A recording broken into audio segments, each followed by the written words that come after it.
Ready graphics? Ready theme? Good evening.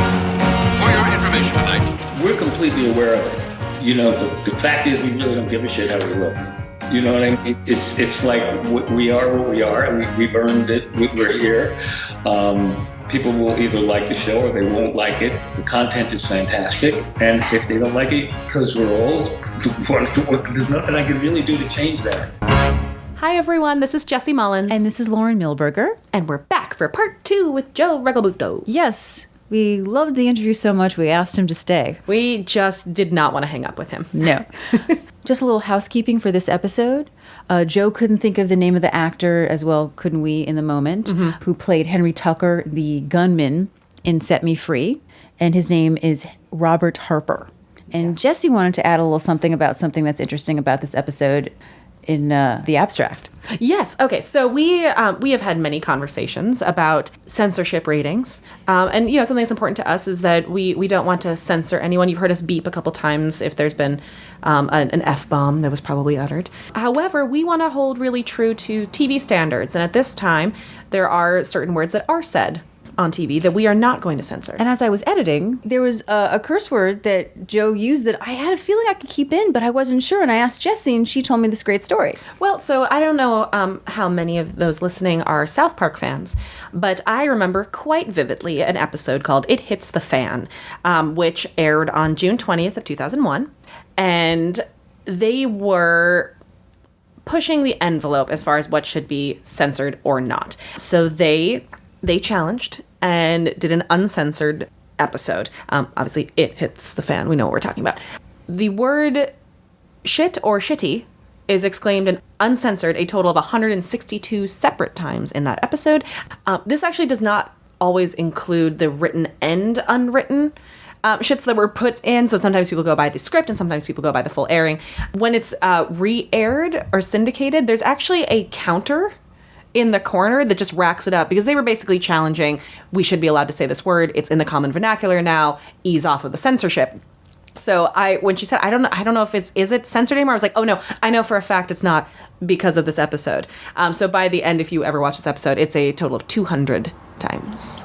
And also real quick, I think there's a blip in the recording a bit because of the Skype. Joe says that hair jokes and toupee jokes were big in the 1980s, which is definitely true. Definitely true. So if you didn't actually hear exactly what he said, that's what he said. So you can follow us on social media, on Facebook, Twitter, and Instagram at Murphy Brown Pod. And you can email us if you have thoughts or feedback at murphybrownpod@gmail.com. Or you can just go check us out and look at our faces on the website at murphybrownpod.com. We would also love if you enjoy listening to this episode or any of the episodes to leave us a review on iTunes. It really helps us get the podcast out more. And we hope that you enjoy this final episode with Joe. We sure did. Yeah, and we hope to have him back again. We do. Yeah. Bye. Bye. I have to ask a question praise. about something that we have discussed. Oh, no. Do you have thoughts on Frank's, as we call it, the on-air hair? Oh, yes. The rug. You know, that was a weird... I wasn't my favorite thing that we ever did, although when I look back, some of it was pretty hilarious. And Diane was nice. She said, would you mind if we did this, if we wrote this? And I said, no, I don't care. No, go ahead. At that point, it was like, do whatever, so let's do it. And it was fun. I don't think there'll be any on-air hair coming. I think if I remember correctly, you burn it at the beginning of season 3. Yes. I do remember that exactly. It's all silent, which is why it's hysterical. It's great. You just kind of walk in. Yeah. Well, our discussion, I think, was... Why? Because I felt no one noticed that Frank didn't have the hair in real life. Yeah. And that's always something I wondered as a kid, so that became sort of a funny conversation that we had on the show was, and you had a good idea, though, what you thought. Which part? Why he does it? Was that it was a different time, she felt. Yeah, I was saying it was a different time. We weren't as oversaturated with the paparazzi and with the notoriety. Well, that's right. So he wasn't necessarily a public figure like everybody is just by walking down the street. Exactly. He was just a public figure when he was on TV. And remember the episode where we get held hostage? Yeah. That was hilarious. When oh my God. I'm all of a sudden blanking on the wonderful actor's name, but he's got the gun in his hand and he's looking. Suddenly, is that a wig?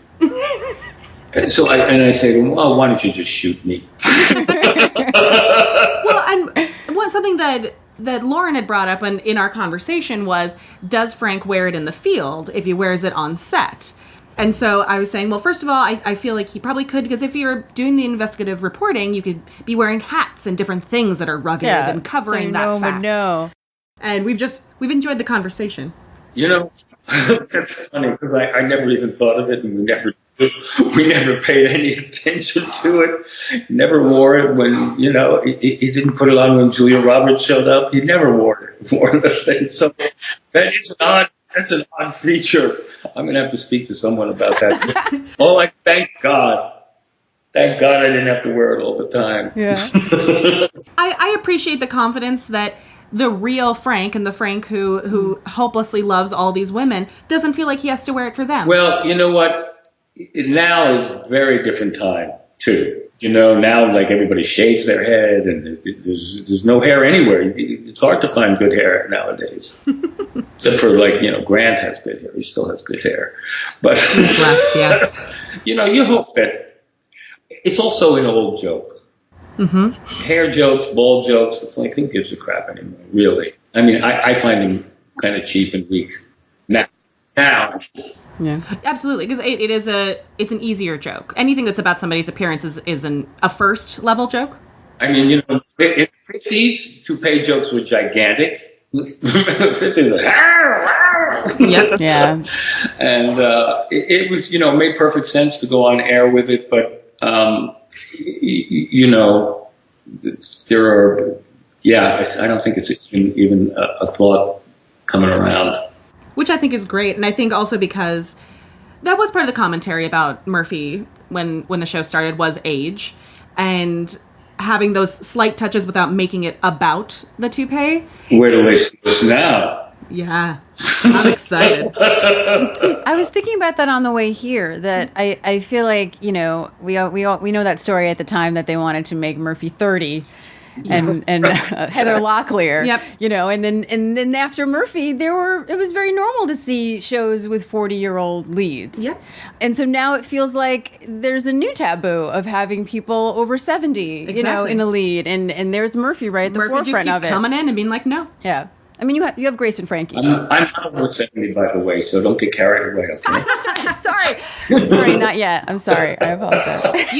You keep them young, Joe. You keep them young. You know what? Listen, that believe me is another thing. I said to Candace, I remember writing as soon as we decided to do this, I said, I'm going to start memorizing now. And she said, me too. But look, we're completely aware of it. You know, the fact is we really don't give a shit how we look. You know what I mean? It's like we are what we are. We've earned it. We're here. People will either like the show or they won't like it. The content is fantastic. And if they don't like it because we're old, there's nothing I can really do to change that. And we got a couple of young guys in there. They can watch the young guys. Yeah, you got some young guys. We got two, three young guys. We got people in their 50s. That's young. Yeah. Well, and I will say, as someone who grew up like Lauren did, where this was my entertainment. My parents watched. I watched Murphy Brown. I watched Murder, She Wrote. I loved Grumpier Old Men and Golden Girls, and I was gifted with being shown people of all ages on my screen, and it really, as a child and as a young woman, it informed me, to quote you, not giving a shit and not letting that be the thing that ever stopped me, and wanting to embrace that diversity, which is age and color and gender and so on. And I think that having you guys come back and proving that it's still relevant without any of that in consideration is very important. I think we need more of that. Yeah, I never was interested in stories of teenagers or people in their 20s when I was that age. Me too. There's no history. There's no sort of character. I didn't watch 90210 like my cohorts did. My mother watched My So-Called Life. I had no absolute interest in watching it. And all of the sort of, they call it shipping, which I've learned as an adult, which is when you like two characters together. I always liked older romances because there was a history there. Oh, you see, that's really interesting to me because I feel like if content is there, people are going to tune in, and the age is not going to be critical. I mean, but yeah, I'm hoping that that younger people are going to tune in. They're not. I mean, listen, I remember when I was young, I loved Olivier. I loved the old guys. I love those, to see that stuff work. I loved the great story. So I'm far from comparing us to Olivier, but I mean, I think if the story is there and the work is good, it's certainly topical. I mean, we have the great advantage of being topical. And again, another stroke of terrific cleverness is from Diane is, Murphy has a son who's grown up, and he's going to be in the new show, and he'll have an interesting role to play. So, I really think there's, maybe it's naive, maybe it's just hoping for the best, but I think people are going to relate. There's a lot of energy in the show. You don't look at it and say, oh, there's a bunch of old folks sitting around talking. There's a lot of energy in these characters and in the episodes. A lot of energy. Yeah, and you've already established these characters, and I think even if people aren't familiar with them, there's still that history that you all have from playing those characters that'll make it even richer for people, I think, to be connected. I'm hoping, and just that little thing that we released, that CBS released there through Facebook. That teaser? Yeah, it was great. We loved it. Views and the responses and people. It's just, it does seem like people are looking forward to it. Whether they're fans or not, that's a lot of people looking forward to something. And There are, because again of social media, we are interacting with a lot of people to get them to listen to the show, on Twitter, on Instagram, and a lot of people are really excited. They are. And we found there were a lot more people like us who watched it when they were younger. And so this is sort of a childhood memory as well as perhaps, just a good memory. But there are even a few people who have watched the teaser trailer and go, I heard of this show, or I haven't heard of this show. I think I might watch this, even though I don't know it. Because unfortunately, since it is not streaming, there's a whole generation of people who aren't familiar with the show. You're so right. And it's interesting. Maybe it's just in my household, but I have a feeling, news itself has become a big player in entertainment. Especially now, God only knows. But so it's going to be fun for us to be back here in 2018, exploring all of this stuff, dealing with how does Murphy and Frank and Corky deal with the social media aspect of everything, how it's instantaneous, how if you take a smoke of a cigarette, it's in 50 photographs, or you know what I mean? It's just, you can't look. I joke around with my friends and stuff now. They're saying, Joe, you've been undercover for a while. It's fun. But jokingly, we keep saying, just call me Smiling Joe. Ask me a question about anything. Hey, everything's good. Everything's, because you say anything, and half the country's going to hate your guts. Yeah. I mean, when we started this podcast, before we even could dream of a revival coming up, the original goal, and it's still on our website, was the hashtag Bring Murphy Brown to DVD. And because we wanted it past season 1, because for us, we wanted to show that there is the fan base, and especially within the youth, there is the fan base of those of us who grew up with it and know it so well and love it so much. But also the fact that we want to show that there is a consumer out there for the rest of the series, because it has so much to say that isn't being said. So the idea that we can have it now, saying what we want to hear now, asking the questions and putting it right in front of us, makes us so excited because of what it did back then, including Dan Quayle. Please. No, I just wanted to add on top of that, something that I think a lot of people also don't realize is that there are actually 2 sets or even 3 generations, because you have people who grew up on it during the original run, and then people who actually, which I'm learning more, learned about it watching it on TV Land. Yep. Well, TV Land brought it back, and then it was Encore. Yeah, that was short-lived, unfortunately. That was Encore, a short-lived one. We were talking about that just this couple of weeks ago. The difficulty was the Motown. Yeah. As you guys know, the Motown songs would cost a fortune. It was such an emblem of the song, but I guess to put that together, and even Diane, because Nick Dodani, who's going to be on our show, was asking if he wants to watch all the shows in order, and he can't do it. And she said, literally, there's no place. She said, I'll take care of you, but she's like the only one, She knows a guy. She knows a guy. But you just can't do it. You can't find them anywhere. So they're looking for remedies to that. That's still a possibility. But that's kind of a drag. It was such a positive of the show. And when you think of some of the stuff we dealt with back then, sexual assault in the office, we had, small town people coming in to fight for their rights. We had, there were just a million issues came on. Freaking Newt Gingrich came on the damn show. I mean, we actually were surprised by our reaction watching Set Me Free, the hostage episode. I'm watching it now. The hostage episode, exactly.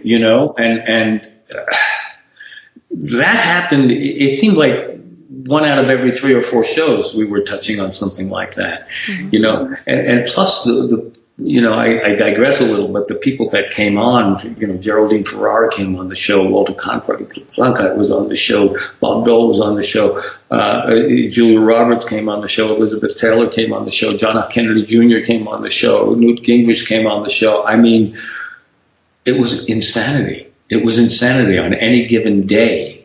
These people would come in. All the news reporters loved the show, so they were all there. But I digress. It was a fascinating, you talk about life-changing, Where am I going to meet these people?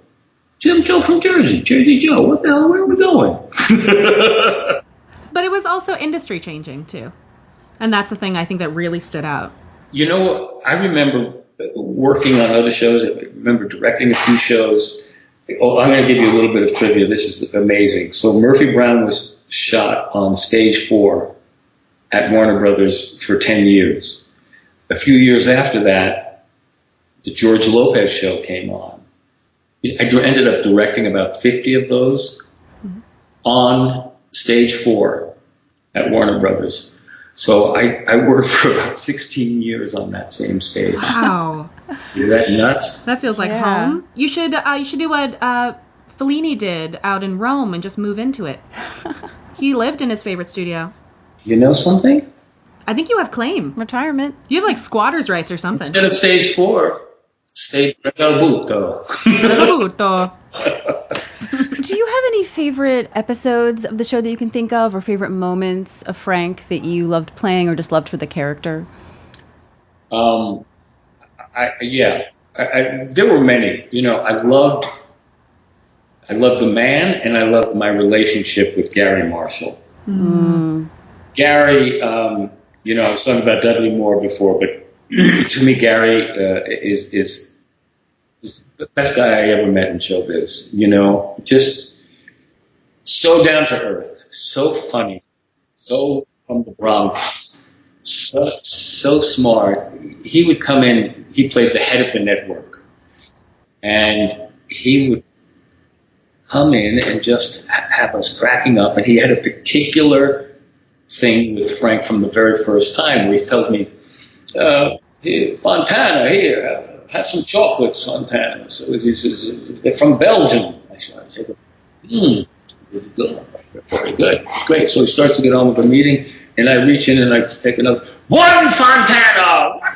Raised by wolves! What are you doing?" Back, and Candace is scared, like we're scared to death.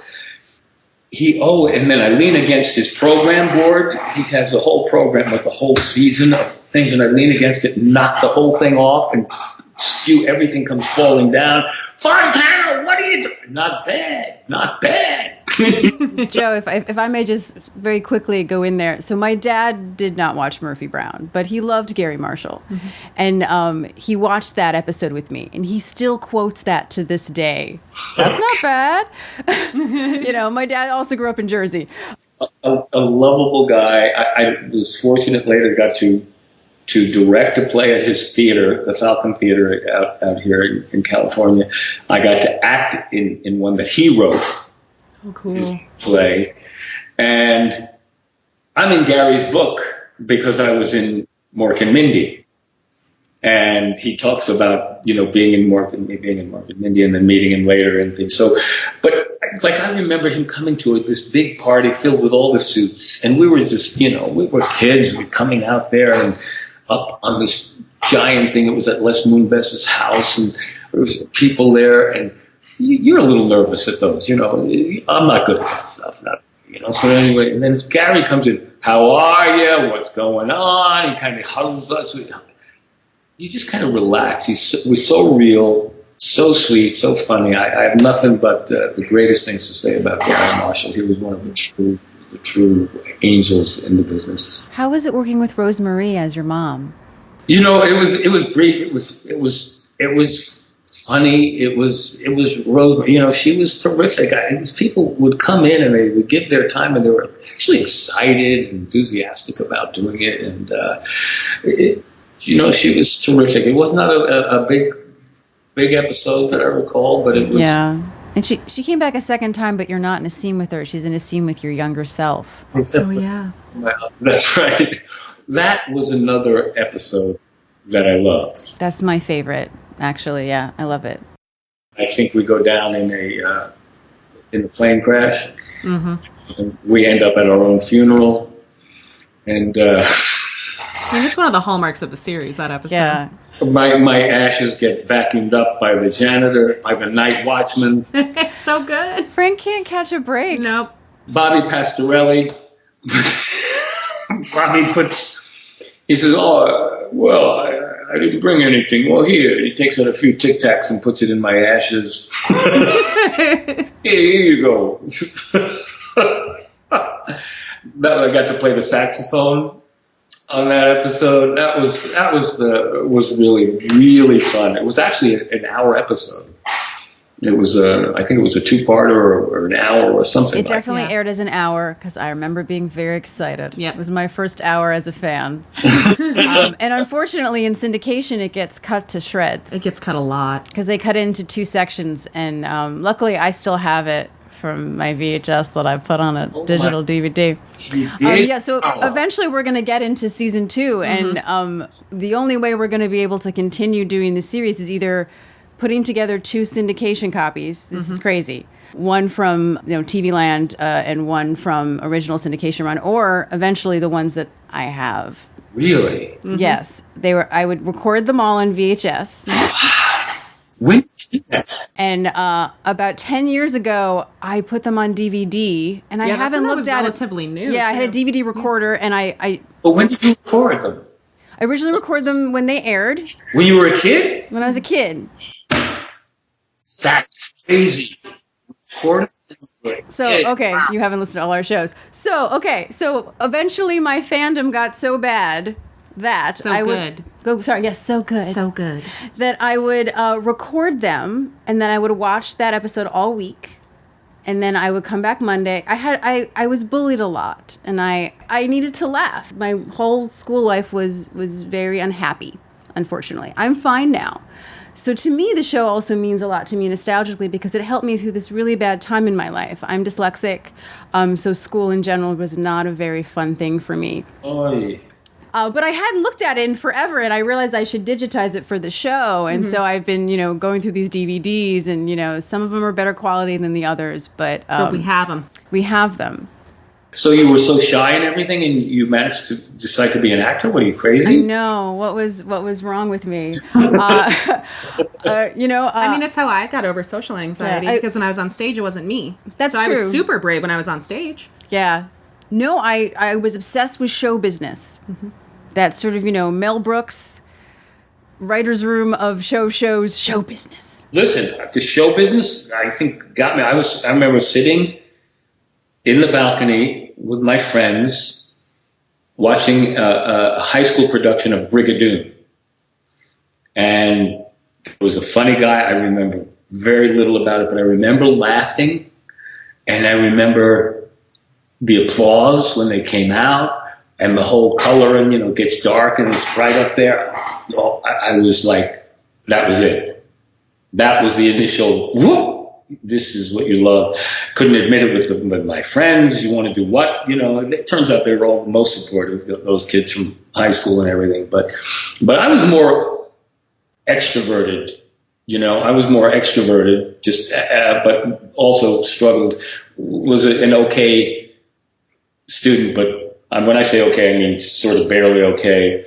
I was a decent athlete, but not really good. So, and then all of a sudden people would say something, you'd take part in a little scene in a class and people would go, oh, that's good. And you go, I did something good, and that accompanied by interest. Like, I like this. I like memorizing this. I like figuring this out. That whole thing was the first thing that I'm going to do this. So I always sort of thank limited intelligence but intense focus. and like you just, I never know really who I am or what I'm doing, but when somebody writes the words out for me and says, say this at this time, oh, thank you. So it may be part of being an actor is I don't really know too much about who this guy is. But when they write something, I have theories about this guy, too many. But the people on the page, I see them, I get them, I can be them. I get it. It's mostly somebody telling me what to say, who to be. Because, we're always being somebody different. You're different when you go to meet a boss. You're different than when you go to see your best friend. And so, be all those parts. Somebody's going to tell me what to be at this time. They're going to tell me what time of day it even is. Mm-hmm. I mean, this is cool. Thank God for writers. And they're going to say, you're going to lose this battle. You're going to fight like hell, but you're going to lose this battle on this page. Okay, I'm prepared for that. Yeah. Yeah, you hear that a lot of with actors, that there's just something about it that draws you to it, and then you find out later, oh, I like the psychology. Mm-hmm. I like breaking down a script. I like looking into it, and it ends up being that was your calling, but at the beginning it was something glitzy that maybe, brought you to it. Glitzy or a feeling, and for me, it's also something that I really can devote myself to and spend hours working on and studying, which I could never do with normal schoolwork or this job or that job. This I can get lost for hours and not complain. Well, I'll complain. But we're not human if we don't complain. Yes. It's a thing that has given me impetus and direction, something I like to do. Yeah, aren't we lucky? And that's like the biggest blessing in the world, that you can, and I'm always aware of it, that you can support yourself doing something you love to do. And you know what? I don't care what actor you're talking about. Actors go huge periods of time without working. Mm-hmm. And in the beginning of your career, wondering if you'll ever get another job again.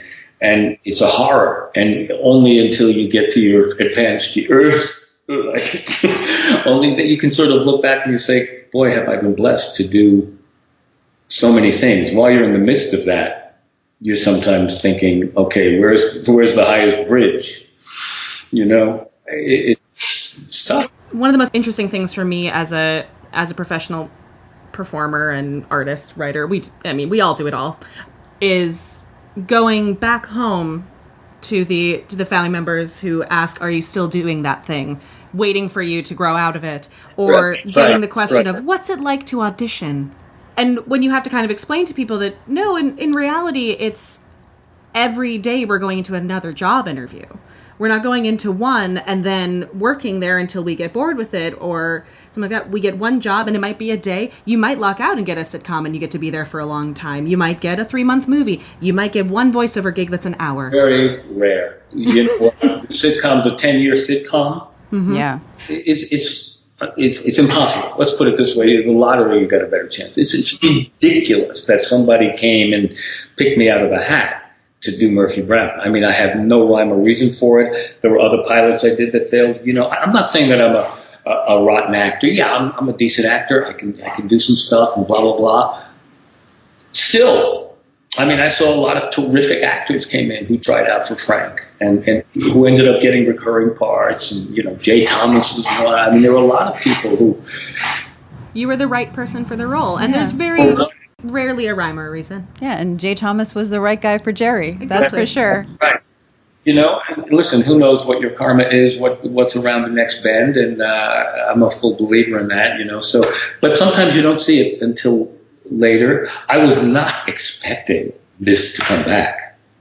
There were opportunities in the past where maybe it was an inkling when Sarah Palin was running, and you know there was some talks that Diane had mentioned. There were some talks about that, but I figured, you know what a gift. I was in that show for 10 years. It's still a huge part of my life.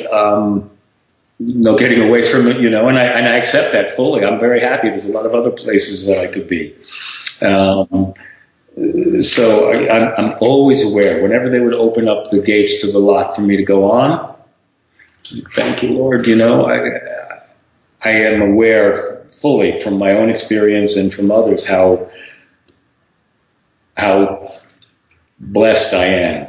I mean, as a director, I have been in rooms and I've seen guys my age who are wonderful actors that I've seen in the theater, who worked with in the theater, and they're coming in to read for a line or two or three, and I'm not very good at it because I lose any kind of objectivity. I'm just like, you know, I need somebody else to make those decisions. It's a tough deal. It's a tough deal. So it's got to be some kind of intense stupidity or love that makes you keep going after it. Oh, yeah, we're nuts. Yeah. I mean, the best advice I ever got was if you can imagine yourself doing anything else, please go do that. Yes, and now I understand. Yep, now I get it. That is the best idea. I tell everybody that. If there's anything else you even have an inkling about, do it. I used to work for an acting school, and we would interview everyone, audition if they had more experience, and I would be like their counselor. And you get a lot of young kids, actually, who go, well, I don't know if I want to be an actor or a doctor. And I would say, please go be a doctor. Please go be a doctor. Please. We don't need more actors. We need more doctors, please. Yes, help us. Well, listen, my daughter, who's 32 now, I directed her in a production of Romeo and Juliet. That was what she wanted. You know, some kids asked her, like, you know, I want a car, I want this. She said she wanted to play Juliet, right? And I'm thinking, you know, a couple of love scenes, how bad can it be? I'll figure it out. Oh! I know she was good. And then I'm looking at this cast list and everything. Anyway, we ended up being, if I do say so myself, freaking brilliant. It was great. We did an 1.5-hour production.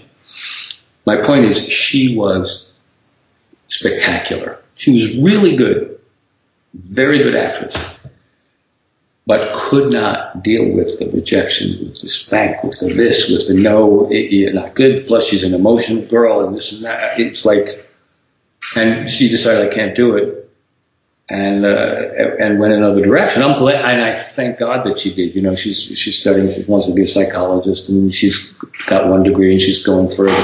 So she's on her way. But this was a very good actress. I mean, she had a lot of potential. It was a wonderful performance of not an easy thing.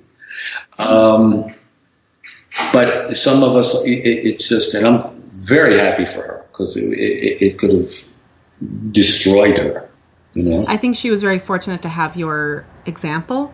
One of the things that I criticize a lot of acting training programs for is they train everyone to be brilliant once they have the job. They don't train people to get the job or to understand the business side of it. Yeah. And that's usually what gets in the way. You know what? And it probably does. And I tell you that I don't understand the business side of it. You know, it's a concept I don't get. I think I should get every job that I audition for, and I don't, so I don't understand what's wrong with that structure right there. The whole thing. Listen, like I said, with Diane, I said, Diane, I'll pay you for me not to go to the network. You know, there's certain things we're not trained for. We don't know how to do. And you know what? Thankfully, certain things we should never know how to do. You should never become really an expert at going into that gymnasium and being good. That's why people have jobs as agents and managers and casting. Like, we need those people so that we're not doing the only thing. Ask a lot of those people what they wanted to do originally. Act. You'd be surprised how many, it goes back to even Les Moonves. Was an actor. Yes, I read that recently, and I was surprised. I don't know why I should be, but yeah, found his calling. Somebody should have asked him, I'm thinking of being an actor or a mogul. Suggested mogul. Mogul, please. Well, I do think it ends up being for the better, because if you know what it's like to be an actor, even if you go into another position like casting or That running empathy. a network, exactly, to know where someone's coming from or even speak their language. Steve told us a story that some of the writers would ask him how to talk to the actors, because, in a way that you would understand what they were trying to convey. Well, you know what? And he's absolutely right, because sometimes they don't have a clue. They don't have a clue, a writer. Sometimes a director doesn't have a clue because they didn't come from that realm. They don't know what you guys are doing when you're standing on stage talking to each other. In their mind, they have an image of what's happening, and they have no clue that there's two human beings up there trying to figure out, make this whatever organic, make it right, make it whatever the heck you want to call it. So it's tricky. I mean, and sometimes it can be very difficult in a sitcom, especially. You'll have the executive producer come up to you and tell you something, you go write it. And then you're not even expecting, and before it's like one of the writers come up behind you, what? And then leave, like action. And where did he come from, and what was I supposed to do? And then you're left with, why did you do that? Well, so, that's the thing, is having the voice. Diane was always great at that, because we would have our Friday before the audience, right? We would have a run through where even the director would stay back, and Diane would be giving her final notes, either to the director if necessary or to us directly. She was so concise, so to the point, knew how to say it. There's a real skill in that. I always felt that helped me as a director, was being able to sort of communicate, and the actor looks at me and says, you know what, he's been up there too. He knows. So most of the time there's a trust, but being able to articulate what you want to do without offending the actor, without going completely against what they may want to try. You may have to have a note sometimes from on high. We hate what so-and-so is doing. Get them to do it different. You got to finesse it, and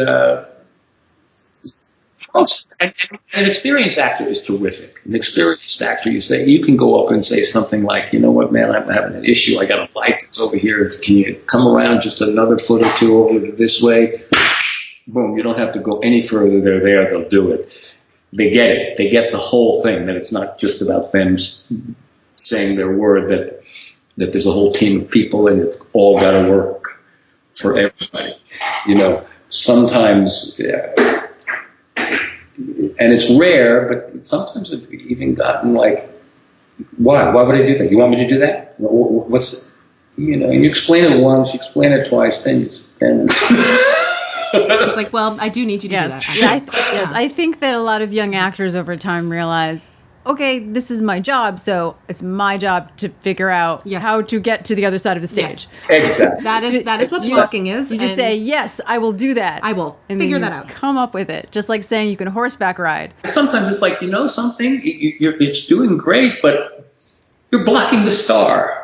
Sometimes that simple. It's just logistics sometimes.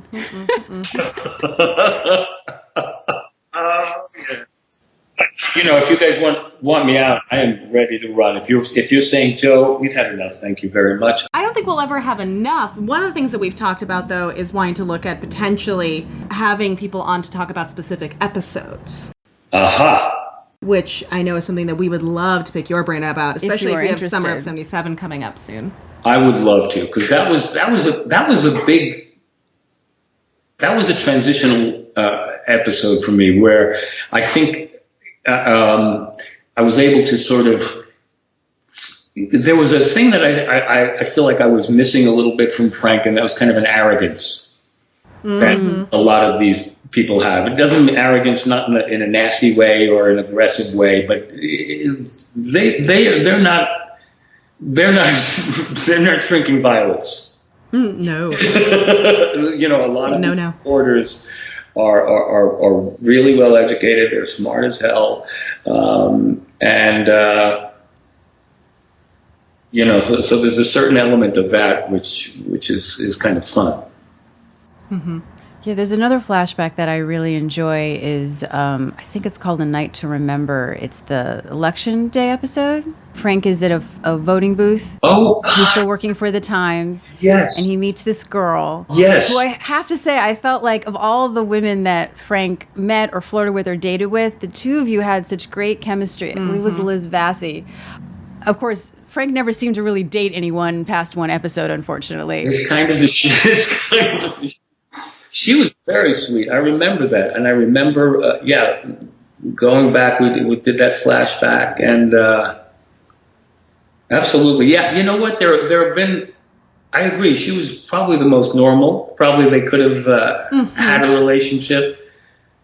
Yeah, there were no pets involved or anything like that. She was. Yeah. What was there any of the women that Frank dated that you wish had gone past more than a few episodes? Well, probably. I'm blanking now, so I don't. Yeah, no, I mean, there was a lot. There's so many. Yeah. Not as many as the secretaries, but yeah. There was a lot. It's such a. It's so weird. A guy who's been married for 45 years now. Congratulations. Yeah, that's amazing. That's insane, right? 45 That's awesome. years is crazy. So. Frank is, he's still looking for his his true love. We were hoping Frank might have kids and be married by now, but I guess, well, or one or the other. One or the other. Not that you're saying either or. Yep. Of course, you're not giving anything away. We have a thing we talk about a lot called our headcanon, where we have come up with a backstory that either is never fleshed out, or what if we were going to dream of a thing where we might put it, but without any ownership of what's going to happen. Because ours also includes tying a nice little bow tie where everybody's happy, which doesn't make sense for a revival.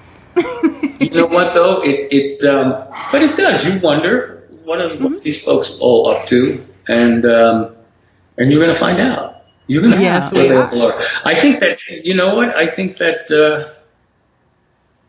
you're going to find out about it. Yes.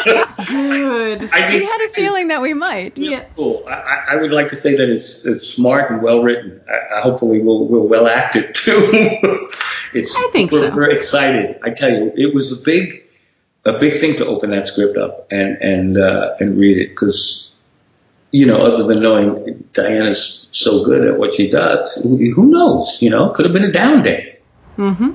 I mean, nobody's hits the mark every time perfect. But that's the thing, is at the end of the day, the writing of this and Diane's part of this is human and artistic. She's not a machine who can just crank it out for sure. So the fact that she was able to do this for so long and bring it back, and we've been hearing so many positive things about this script, it shows the strength of her artistry. Because it's not a given. It's true. It's something we all want to do. That's the biggest thing. Whether or not it's going to be genius, it's going to be great, or oh my God, it'll have this numbers or that numbers. It's really just something that we all could immediately look at and say, we want to be part of this, no question. And we continue to be excited. I keep saying it, but we've been like a racehorse at the gate now for months and months. Yeah, it does seem like everything all of a sudden is happening very fast on our end, so I can't imagine how fast it must feel on your end. Yeah. We're getting close, too. It's, for a while, July seemed like, God, it's so far away now. It's right around the corner. Mm-hmm. So there's that logistic stuff for a couple of us, at least, to get to New York and be somewhere that we're going to be... Long Island City went from warehouses to like the new Williamsburg overnight. Yeah. So they gave it its own title. Excuse me. I spent the worst year of my life in Astoria. I've spent 10 great years. No, this was way back. No wonder This you're was- reluctant to you come weren't here. even around when I spent these worst years of my life. I was like, what was I, 20? I was 20 years old. I was living in a loft in New York City. For some reason, got kicked out of there or it didn't work out and I had to go get a place. Somebody says he's got a place in Astoria. It was a rented room this big, and we shared. I had a rented room, and this guy who told me about it had a rented room on the other side, and there was a hot plate in the foyer where you came in. He said foyer. You did say foyer. So that night, it was my buddy who got me this thing was out, didn't come home didn't come home at all. So I'm thinking, oh crap, man. It was the first time I felt so alone because I was living in a loft. I went from my family to living in a loft, living in a couple of places with people around in New York. And here I am in this freaking place with nobody around, this tiny little cubicle room. And every day, this is when I was serving out my conscientious objector status. Every day I had to go get on the train and go to New York to NYU.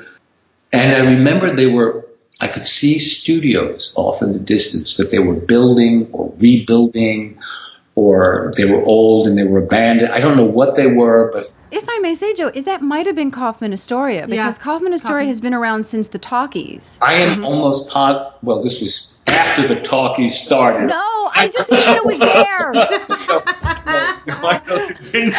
Don't put words in my mouth. No. They've been here a while. They've been there a while. I'm almost positive, and it was literally about 3 blocks. It sounds like it was something I vaguely remember, like 31st Avenue, 38th Avenue. Yeah, that's about it. 31st and about your life 38th is- Street. That is Astoria Coffee. Your life is coming full circle. This is amazing. And I have to say, it is much nicer now. It's very nice. But they really There's a lot of nice restaurants. They turned the commissary into a speakeasy. Yep. listen. I drove cab in New York. I drove buses. You did? I drove buses in New York. Wow. I used to drive a bus. If they were charter buses, I would have to go to Harlem at midnight, pick up an entire church group who would get on the bus. They would get on the bus and start partying, and I have to drive to Niagara Falls at night, and they would party insane. They'd be breaking out the food and the drinks and dancing and everything. They'd make a prayer before they go, Lord, bless our driver. They say, bless our driver, make sure he puts his foot on the brake on time, make sure everything is good, and this and that, and now let's have a good time. Praise the Lord. And they would go crazy. But at 2 o'clock in the morning, they were all fall asleep, the party was over, and you were driving. You were driving to Niagara Falls. Oh, that sounds like drudgery.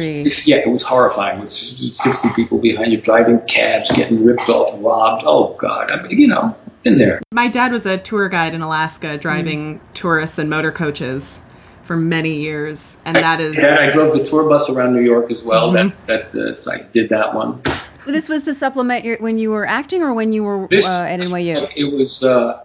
It was in the summers when I was at NYU, and the cab driving was when I first got married, so that would have also been 20. That was like 20. Wow. 23. So, Joe, we've run out of questions that we prepared because we did not think that you'd want to talk to us for this long. I'll come back to you anytime you want. You Please do. If you would, if you're not. I'm trying to think. Oh, actually, there was one last one that my friend wanted me to ask. If you thought that Frank was still in therapy. Oh.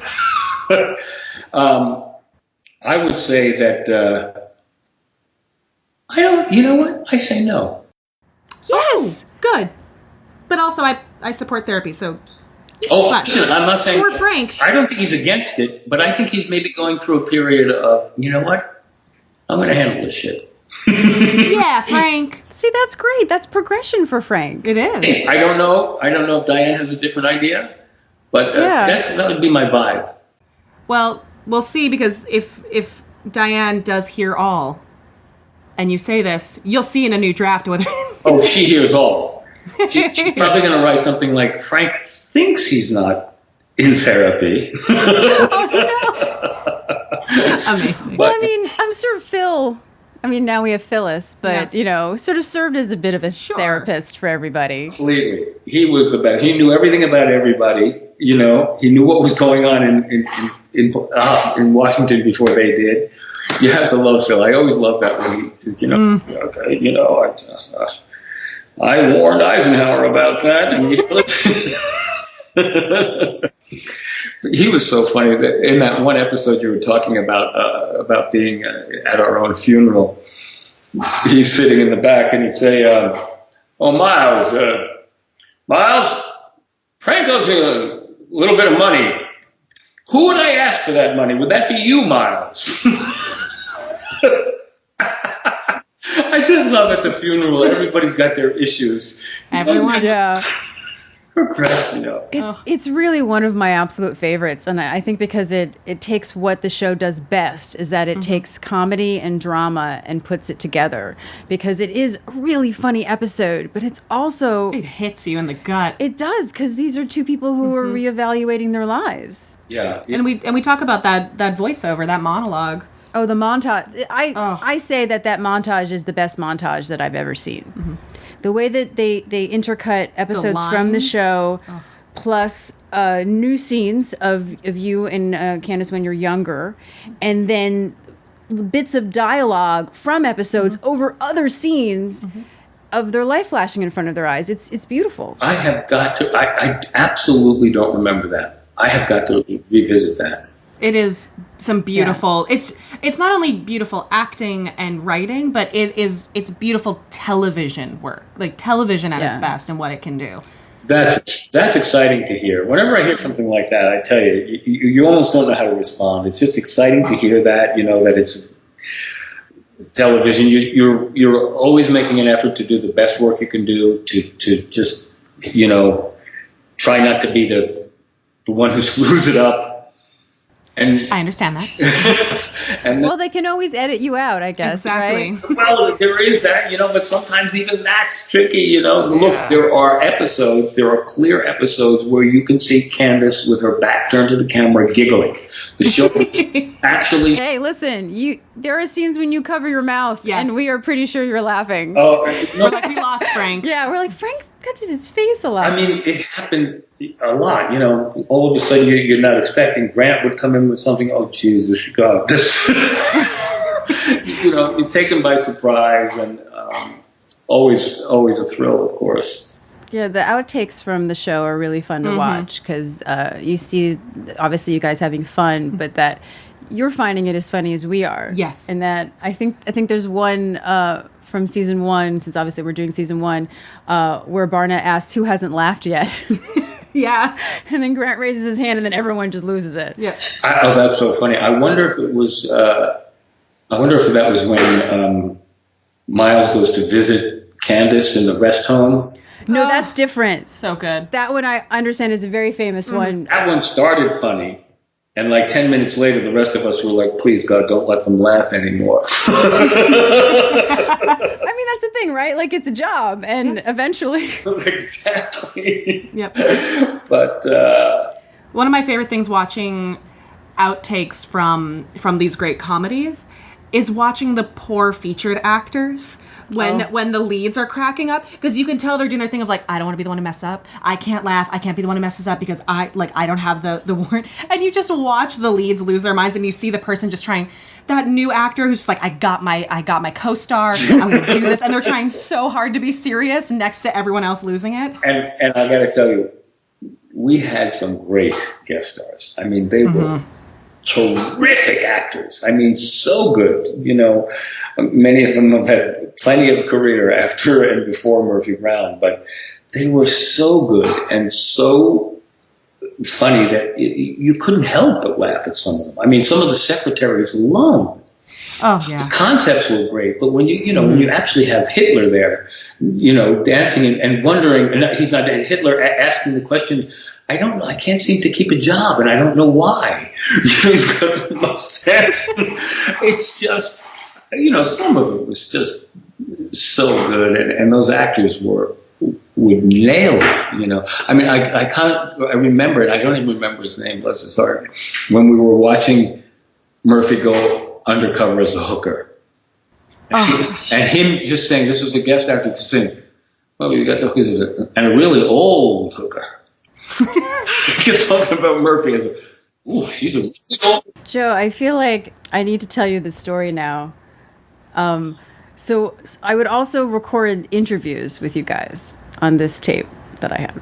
And you did an interview for E with a train in the background. Did you collect old trains? Oh my goodness! Just realized that. This is so embarrassing, but it's funny. So my embarrassment over the joke is why I'm telling the story. And you said that your children like to watch that episode a lot for some reason. But I didn't know you were talking about that episode because I hadn't seen the first part of season 2 yet. My daughter, who was like 4 years old, would say, I want to watch the hooker show. I want to watch the hooker show. Oh, no. And so I didn't get, because, again, I'm like 11 or 12, and I had not seen that episode because no syndication and it wasn't rerun. So, of course, I would not have seen it. And I thought your kids were referring to the skirts that Corky and Murphy were wearing as hooker skirts. It was probably my daughter, who everything about that show, she was 4, maybe 5 at the most. She was like three or so when it started. 4, I would say 4.5. But something about that caught her. There were, I think, bright red dresses, hooker dress, and she heard the word hooker, old hooker. I want to watch the hooker show. I want to see the hooker show. The hooker. Oh my God, that was. Like kids do say the darndest things. When syndication came along and I was 14 and a little older and I saw that episode, I went, oh, that's what that interview was referencing. But I had already told that story to some of my own age who was mortified by it. I was like, what? It's funny. And, they were like, Oh my goodness. Yeah, how dare I tell such a torrid story. Still upset. Wow. I'm glad to see that you've broken those chains of shyness, though. Yes, I have. We'll see how long it lasts. Oh, I don't know how any of us get through childhood, period. Get through childhood and high school. I truly wonder how we make it. Oh, I credit the arts. Yeah. It was my little island of misfit toys, and that's the only reason I got through my very shy, head in a book, Shakespeare nerd childhood. What? Was my little island of misfit. I think for me, it was me and my friend Barry, after the movie Spartacus came out, would fight all the kids on the playground and scream, Odin!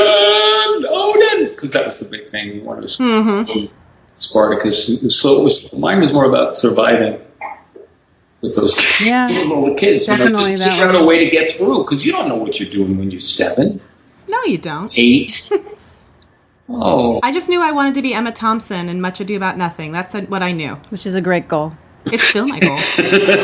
Listen, you guys, I'll let you come some other questions. You can call me anytime. You're really nice. Thanks for having me on the show. Yeah, thank you for coming on. No, we're so touched that you would spend this much time with us and that you're willing to do it again. Following guys like Peterman and stuff, holy mackerel, that's hard. But completely different perspective. I didn't even tell you one last thing. Peterman and I acted together in a movie of the week. How come he didn't mention that? Steven. He was an actor. It was called, I think it was called Falling in Love, actually. It was we acted. We had small parts. That's funny because he said that he and Gary had seen you in a play and you did this monologue about being invisible, and that sort of lent itself into that happening to Frank. That was a great play. Played Division Street. We ended up taking to Broadway. John Lithgow did it in New York, and Tim Matheson did it in California. And that was one of the greatest parts I ever had in my life. A guy named Roger. They called him Roger the Rotten. It was all about these ex-60s radicals who came back. This was in 1981 to get together and have a reunion. Hilarious. Steve Tessich wrote it, the guy who wrote Breaking Away and The World According to Garp. He passed away about 10 years ago, but brilliant writer, terrific play. We got smash reviews in California. It was standing room only at the Mark Taper. And then we brought it to New York. Had a couple of weeks. Frank Rich was he had just switched over and he said it was okay. Yeah, back when the Times could was sink a good you, time. right? Yeah, not so much anymore, but that was definitely a time in Broadway history. All right, you guys. I really enjoyed it. It was so nice meeting Thank you. you so much, Joe. Nice to meet you. Bye. Talk soon. Bye. And as I was editing this episode, I said to Jesse, I feel like I can leave shit in.